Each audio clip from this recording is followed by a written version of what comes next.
Welcome to the Greater Arlington Chamber of Commerce. My name is Brian Weatherford. I'll be your host today. We always get a big kick out of interviewing different members here at the Chamber. And today we have a member who is in, shall I say, a rather unique business. But to us, just as important, or maybe even more so from a Chamber standpoint, he's a very active member of the Chamber.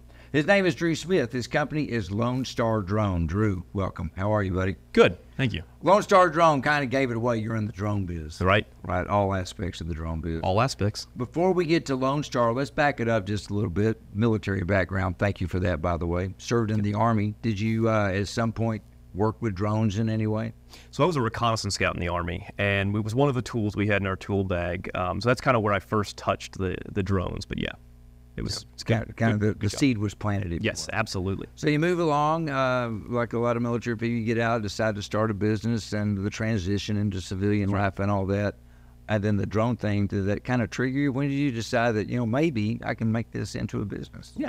So about the last 2 weeks of my last deployment, we kind of had built this fire pit to celebrate the fact that our deployment was coming to an end. As we're gathered around, we're talking to these guys that I had led, that I had been in charge of, and a lot of them were getting out, ETSing out of the Army after the deployment, and a lot of them were talking about how they had no job to go back to.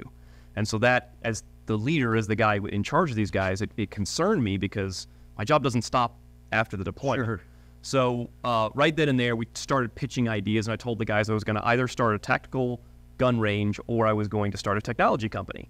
Well, gun ranges are prohibitively expensive to start, so kind of fell back on the technology side. And I think what most people don't realize, and people think of military as not having the most diverse skill set in the world.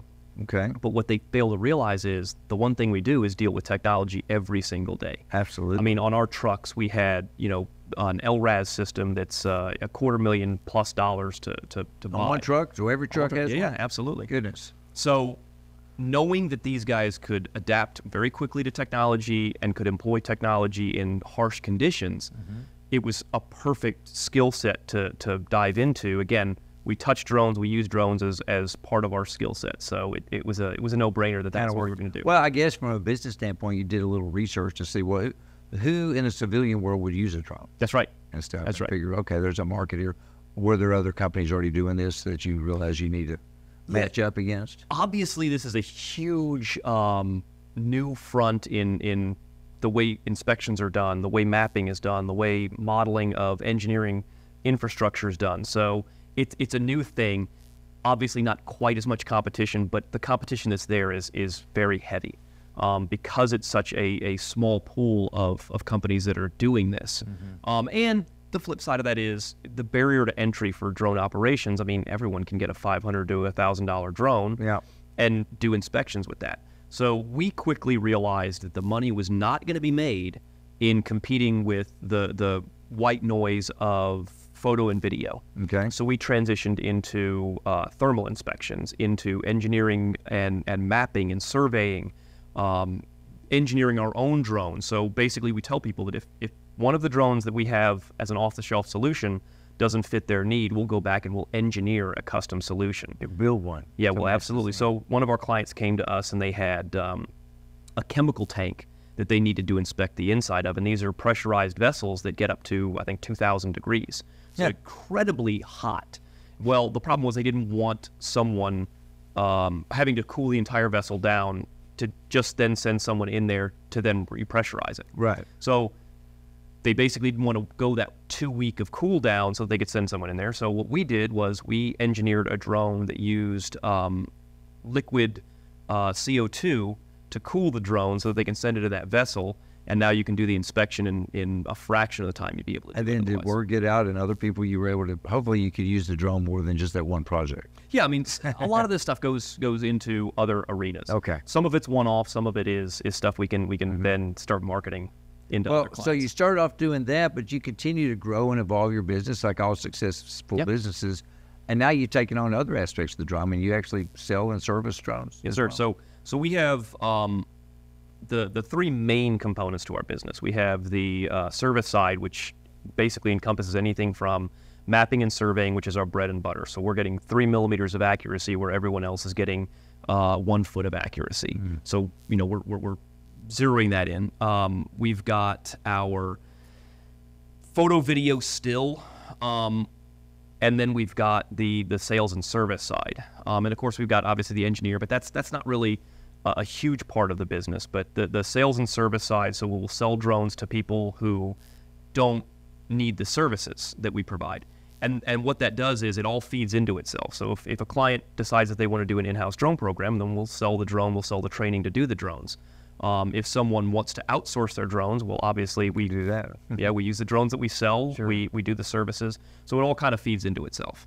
Yeah, I've interviewed a lot of different members and business owners in general, and oftentimes they kind of smile. They can look back and remember the one thing that really put them on the map in their business. Right.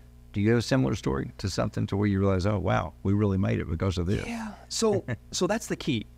And I think this is one of the most overlooked things with the Chamber of Commerce is the ability for the right person to come in contact with you that they can then go and recommend you to their clients or their customers. Mm-hmm. And in my case, one of my very good friends and a very prominent chamber member, Briggs Sermon, gave me a recommendation, or gave our company's recommendation to a survey company that he was dealing with. And that really set the standard, put us on the map, because we were able to move into the mapping and surveying, which really, again, it makes up about 80% of our margins.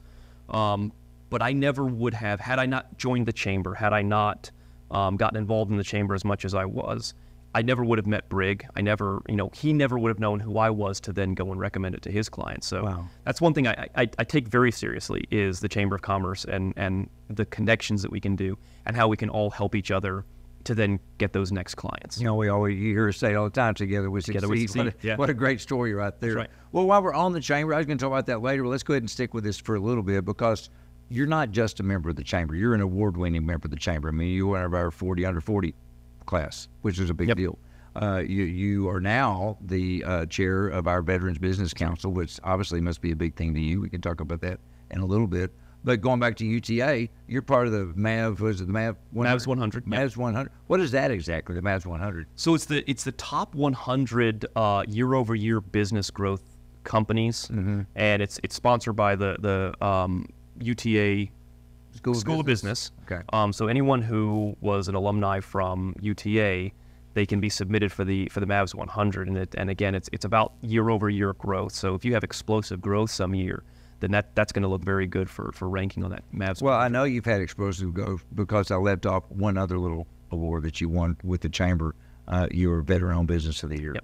Yep. Last year's Veteran-Owned Business of the Year. When did you find out? Did you know that was coming? Did you have any? Oh no. That was I got a call from the current chair of the Veterans Business Council, and basically said, hey, kind of off the record, but we think that you're going to be the winner this year. And sure enough, about an hour later, the chamber called me. You got the official call. That's right. Pretty exciting, huh? And very exciting. Well, very honored. Very honored. Well, and well deserved. Yes, thank you. So I'm going to stay on the chamber here just a little bit more because that's what I do. We always tell people when they join the chamber, if you're just going to write a check and not show up at anything, save your money. That's right. You jump in both feet. I see business over breakfast. I see you chamber after hours. You're always in and out of the building doing different stuff. Now you're head of the Veterans Business Council. Yep. You truly are active in the chamber, so it must be working for you. Yeah, it is. And part of it is I like people, I like relationships. So even the business aside, I think I have more close associates, close friends now than I did before I joined the Chamber of Commerce, because you meet people of like mind, people of like motivation, and in a lot of ways they understand the struggles that you're going through because they started their own company. So whether it be, and a good example is a good friend of mine and someone that has just been incredible to know and gain knowledge from is Jeff Williams, former mayor of Arlington. Sure. These are the kind of people that can instill a knowledge base in you that you never would gain otherwise. Because you can read books all day long, you can go to business classes all day long, but those classes and those books don't tell you all of the minutia it takes to start a business, and frankly, the struggle. And that's I'm currently trying to help other young business owners in the chamber right now, because I think there's this idea that once you make it, you never struggle again. And people who have other businesses know that there are going to be months that are very low points, and you think, my gosh, my business is going under, and then a month or two later, your growth is quadruple what it was the month before. Right. So the nuggets of information that other business owners in the Chamber of Commerce can give you, I think, is just utterly invaluable. As a veteran business owner, we have several here at the Chambers, but just in general, sometimes they bring their own separate issues, their separate obstacles from a business standpoint. Are you actively involved with helping specifically other veteran business owners to help them work through things? Yeah. So in the Veterans Business Council, we have a very robust and strong professional development portion. But the flip side of that is on a personal level, we in the Veterans Business Council are all decently close friends. So if someone is struggling, and in fact, just a night or two ago, had one of the other veteran-owned business owners give me a call and basically just needed that proverbial shoulder to cry on. Yeah. Because he was having a lot of issues in his monthly revenue. So being able to support him was a really, really good thing. And then there was another business owner that basically wasn't even part of the Veterans Business Council. He is now part of the Veterans Business Council, but at the time wasn't part of it. And we found out that he was truly struggling financially in terms of getting his business off the ground. And so we all kind of circled the wagons and we all pitched in monetarily and gave him that revenue to see it through to the next month. And now he's doing pretty good. Good. Well, truly together we succeed. You take Absolutely. it to the nth degree. Let's get back to Lone Star Drone for a second. Too many times I've interviewed wedding photographers, for example, and they talk about how somebody shows up at the wedding with an iPhone. They think they're a photographer. Do you run into situations, you touched on it briefly, but to where someone goes online, they buy a drone, now I'm a drone operator. Is it a struggle to say, without totally making fun of them or whatever, right, saying, well, here's what you need, the pros versus that? Is that something you deal with? Yeah, so again, when we started this, I think everyone in the drone business started off doing photo and video. And everyone needs photo video because it helps promote businesses. But at the end of the day, there are so many people in that arena that it wasn't profitable for us. So we kind of left that behind. We still do it a lot. We have the Texas Rangers as one of our clients. We have the Dallas Cowboys. We have now the Dallas Jackals as our clients. Rugby. So rugby, absolutely. So big clients that need that ability to depend on the product that we provide for them, because it's usually a one-take type situation. And in fact, we just did the Good Morning America with ABC with Mark Cuban, because they need that dependability. So there's a matter of people who are just getting into it and they're still building out their dependability versus someone like us who, via word of mouth or just the fact that we are as prominent as we are, they know that they can depend on us. Well, and now as you continue to grow and evolve your business with your service and sales side, you can make money off of them. Oh, that's right. So jokingly, I say that when we sell the entry-level drones or the prosumer level drones, I think we're batting about 1,000 on those drones coming back in for repairs, because they'll back them into a tree or zig when it should have zagged. Yeah, that's right. And it goes from there. Can you tell me, you don't have to mention any particular names or anything, but some of the, even in your mind, some of the cooler projects you've done, something that was like, yeah, this is different. Yeah, so there are projects that have been just mind-blowing. Things that if someone had told me we would be doing when I first started the company, I'd have told them they were out of their mind. I mean, working with Amazon and Netflix on their huge movies, doing things for the government, federal government. But at the end of the day, for me, and this is, again, very, very personal, is the Chamber of Commerce. So some of the coolest projects that I've worked on is doing the projects with other members of the Chamber. I mentioned Jeff Williams earlier, but if someone had told me when I first started the company that I would be working with a former mayor of Arlington and owner of a giant engineering firm, I told them they were out of their minds. So those are the cool projects that where, seeing them at other chamber events, being able to talk shop with them and talking the projects that we've done, I think that's pretty cool. That's very cool. Yeah. And I have no doubt the answer to this is yes, but I got to ask the question anyway. You've had mentors along the way, right. But even as young as you are, you're very experienced in your industry.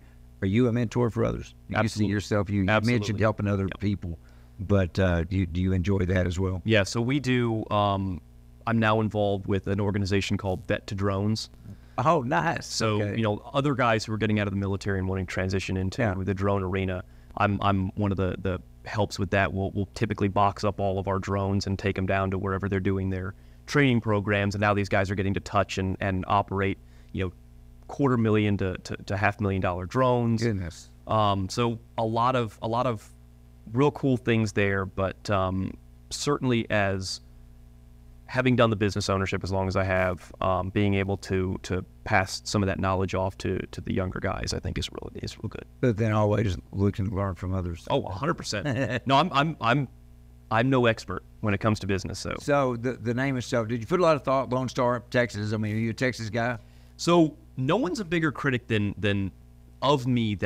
Of course. So what I typically do, I will just waste way too many hours thinking about names of businesses, colors, logos, the whole nine. Right. So when it came time to name the business, I took way too much stress in naming the business. And at one point, I'm thinking to myself, I could name it something like, DS Drones or something that represented me, or I could, as a brand new business, use the power of a known quantity, the Lone Star State, and make myself sound a little bit more official. So that's how the name kind of came to be. Was I realized there was no Lone Star drone at the time. So that's how we did that. Well, and I must say too, you have a pretty cool office. Your office here, and I like that as well. Thank you. So where do you see this thing going? I mean, do you see yourself expanding? Will we have would Lone Star drone play in a different state? Yes. So there's a few different areas that we're trying to expand into. Obviously, the defense side we want to get into a lot more. Our thermal and thermography side, we're actively expanding that. The survey and mapping, all of these, we've got now a client lined up in North Carolina. We've got one in Korea. We've got one in India. We've got one in several in California. So we are actually going. And right now, in fact, we have a individual who's doing modeling of offshore oil rigs outside of Australia, on the shores of Australia, and then a guy in Switzerland doing some industrial inspections. Okay, hang on, Drew.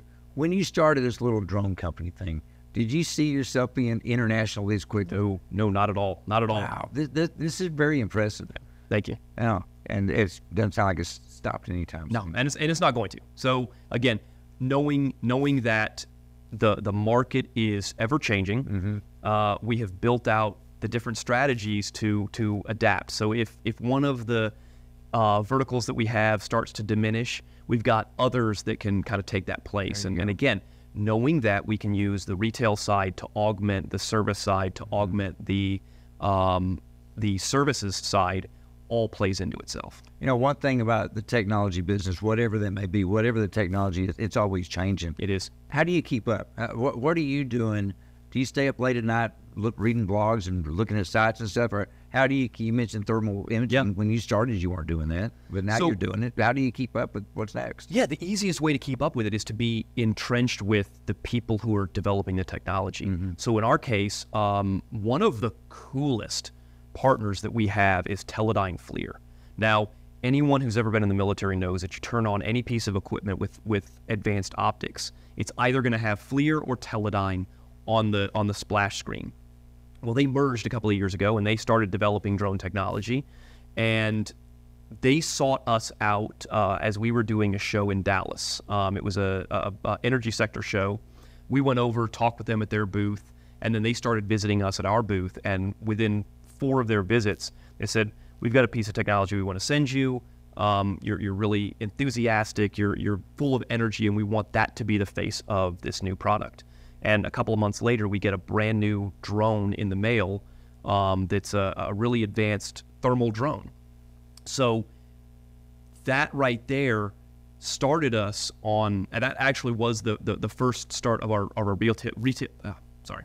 That was the first start of our retail side. Okay. And being able to leverage the technology, the Teledyne FLIR being the advanced thermal company, now we're kind of on that bleeding edge of technology that we can offer. It's pretty interesting, though, that with all the people they came in contact with, meeting you, I mean, personality is everything, quite honestly. Absolutely. And it worked. It did. And that's a pretty, and then the people in the know, as you mentioned, they know Lone Star's a big deal if they're in with these guys. Right. That's right. But you know what? It can't be that much longer until somebody says, these guys are a big deal. They're in with Lone Star. That's right. Hopefully. That's the way this is tracking. Well, anything else you care to share? Anything that I missed? I mean, I don't want to talk about too much of the stuff you do. I'm guessing you have flown over a roof or two for roofing companies. A few. And that type of thing. But do you ever get to go, I guess you don't ever get to go play with a drone for fun. It's business for you. Yeah, so every time I get a chance to put the emails and running the business aside and go out into the field, I'm a happy man. Good. So I still don the gray, the infamous gray Lone Star drone polo, and we'll go out and do some of the mapping jobs because it's fun for me, like being able to get out there into the field. But I think, in closing, what I would say is, since this is kind of a chamber thing, is join the chamber, engage with the chamber, but most importantly, and kind of on a selfish note, if you were ever in the military or knew someone in the military, come out and come see the Veterans Business Council, see what we do, and see how we can support each other. Well, you told us just a little bit about that today, but you're the exact guy. Congratulations again on coming on board as the chair. Thank you very much. Veterans Business Council. We appreciate that. Absolutely appreciate you being here today, but mostly as the membership guy, thank you for your membership in the chamber. Appreciate it. Active membership. Yes. Thank you. That's it, folks. Lone Star Drone, our guest today. You heard a little bit about their company, how they feel about the chamber, and maybe what the chamber could do for you. So if you're interested, let us know. But as Drew knows, as we all know, always remember, together we succeed. Take care.